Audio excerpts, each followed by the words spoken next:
Hello everyone, welcome to my YouTube blog. তো চলে এলাম আবার একটা নতুন ভিডিও নিয়ে। ভাই আর আমি এখন রেডি হচ্ছি। ভাই ভাই তো রেডি হয়েই গেছে, আমাদের ব্যাগও নিয়ে ফেলেছে, আর আমি এখন রেডি হচ্ছি। রেডি হয়ে গেছি আর বাড়ির সামনে টোটো চলে এসেছে, কারণ প্রচুর বৃষ্টি হচ্ছিল, সেই জন্য এখন আমরা চলে এসেছি বেরুগ্রাম স্টেশনে। আর আমরা যাচ্ছি, মানে আমি, ভাই আর আমার মা, আমরা তিনজনে যাচ্ছি আমার বোনের বাড়ি রান্না পুজোতে।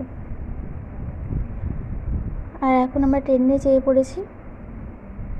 এখান দিয়ে যেতে হতো না, কিন্তু আমাদের ওখানে তো নৌকা চলেনি, বৃষ্টির জন্য নৌকা বন্ধ, তো সেই জন্য এখান দিয়ে যেতে হচ্ছে।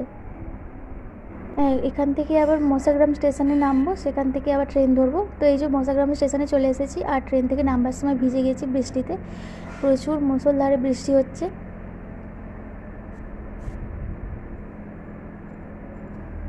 এবার আমরা ট্রেনে চেপে পড়েছি।